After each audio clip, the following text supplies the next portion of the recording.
2019 ஆண்டு ஃபார்முலாவின்படி கூட்டணி கட்சிகளுக்கான தொகுதி பங்கீட்டை திமுக நிறைவு செய்துள்ளது.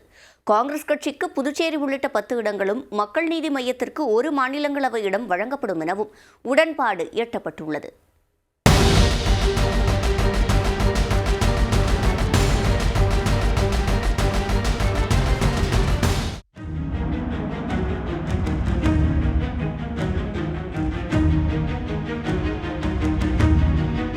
மக்களவைத் தேர்தலுக்கான தொகுதி பங்கீட்டு பேச்சுவார்த்தையை ஜனவரி மாதம் 28ஆம் தேதி காங்கிரஸ் கட்சியுடன் தொடங்கிய திமுக 40 நாட்களுக்கு பிறகு நேற்று கடைசியாக காங்கிரஸ் கட்சியுடனான ஒப்பந்தத்துடன் தொகுதி பங்கீடு பேச்சுவார்த்தையை நிறைவு செய்துள்ளது.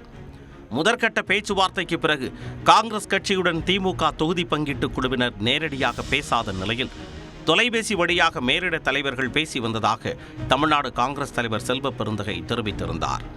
கடந்த முறையை விட குறைவான தொகுதிகளை வழங்க திமுக முன்வந்ததால் இழுபறி நீடிப்பதாக கூறப்பட்டது. இந்நிலையில் பிற கட்சிகளுடனான தொகுதி பங்கீடு முடிந்த பின்னர் கூட்டணியில் உள்ள பெரிய கட்சியான காங்கிரசுடன் கடைசியாக உடன்பாட்டை எட்டியுள்ளது திமுக.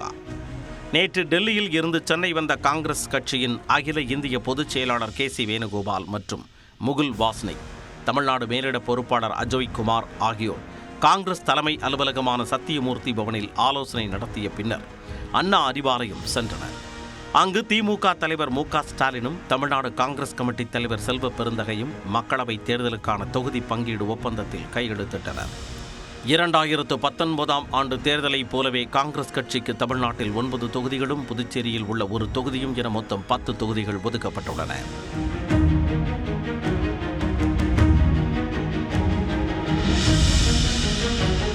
இவை எந்தெந்த தொகுதிகள் என்பதை பேசி முடிவெடுப்போம் என காங்கிரஸ் தேசிய பொதுச் செயலாளர் KC வேணுகோபால் தெரிவித்துள்ளார். Every day, Modi and the government is trying to attack the pride of Tamil Nadu to fight against this divisive, anti-people, anti-poor government which is ruling in the country. Indian National Congress and Dravida Munnetra Kazhagam has arrived in a clear-cut alliance path. Details of the things we will discuss, the local leadership discuss and decide. There will be no issue. முன்னதாக பேசிய Tamil Nadu Congress committee தலைவர் செல்வ பெருந்தகை, திமுக மற்றும் கூட்டணி கட்சி வேட்பாளர்களின் வெற்றிக்கு காங்கிரஸ் பாடுபடும் என்றார்.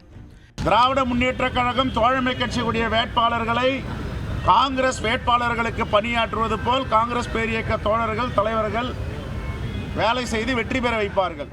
இதனிடையே திமுகவுடன் மறைமுக பேச்சுவார்த்தையில் ஈடுபட்டிருந்த மக்கள் நீதி மய்யம் நேற்று அதிகாரப்பூர்வமாக திமுக கூட்டணியில் இணைந்தது. சென்னை அண்ணா அறிவாலயத்திற்கு சென்ற கமல்ஹாசனை அமைச்சர் உதயநிதி ஸ்டாலின் நேரில் சென்று வரவேற்றார்.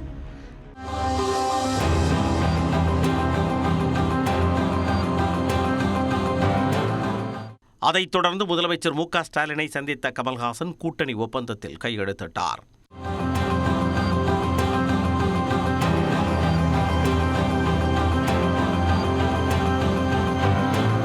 அதன்படி மக்கள் நீதி மய்யத்திற்கு 1 மாநிலங்களவை இடம் வழங்கப்படும் என தெரிவிக்கப்பட்டுள்ளது.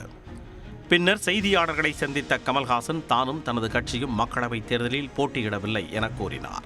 இந்த தேர்தலில் நான் போட்டியிடுவதாக இல்லை, என் கட்சியும் எப்படித்தான். ஆனால் இந்த கூட்டணிக்கு எங்களுடைய எல்லா ஒத்துழைப்பும் இருக்கும். இது பதவிக்கான விஷயமே அல்ல, நாட்டுக்கான விஷயம் என்பதனால் நான் எங்கு கை குலுக்க வேண்டுமோ அங்கு கை குலுக்கி இருக்கிறேன். திமுக கூட்டணிக்கு ஆதரவாக 40 மக்களவை தொகுதிகளிலும் மக்கள் நீதி மய்யம் பரப்புரையில் ஈடுபடும் எனவும் கமல்ஹாசன் குறிப்பிட்டார். திமுக கூட்டணியில் 2019ஆம் ஆண்டு ஃபார்முலாவின்படியே அனைத்து கட்சிகளுக்கும் மக்களவை தொகுதிகள் ஒதுக்கப்பட்டுள்ளன. காங்கிரஸ் கட்சிக்கு 10, VCK, மார்க்சிஸ்ட் கம்யூனிஸ்ட், இந்திய கம்யூனிஸ்ட் ஆகிய 3 கட்சிகளுக்கும் தலா 2 இடங்கள், கொங்கு நாடு மக்கள் தேசிய கட்சி மற்றும் இந்திய யூனியன் முஸ்லீம் லீக் கட்சி ஆகியவற்றுக்கு தலா 1 இடம் ஒதுக்கப்பட்டுள்ளது. கடந்த முறை கூட்டணியில் இருந்த இந்திய ஜனநாயக கட்சி விலகிய நிலையில் அந்த இடத்தில் திமுகவே போட்டியிடும் என தெரிகிறது. தொகுதி பங்கீடு முடிந்த நிலையில் அடுத்த கட்டமாக யாருக்கு எந்த தொகுதிகள் ஒதுக்கீடு செய்வது என்பது சில நாட்களில் முடிவு செய்யப்படும் என கூறப்படுகிறது. இந்நிலையில் தேர்தலில் போட்டியிட திமுகவில் 2984 பேர் விருப்பமனு அளித்துள்ள நிலையில் அவர்களிடம் முதலமைச்சரும் திமுக தலைவருமான மு.க. ஸ்டாலின் நேர்காணல் நடத்தவுள்ளார்.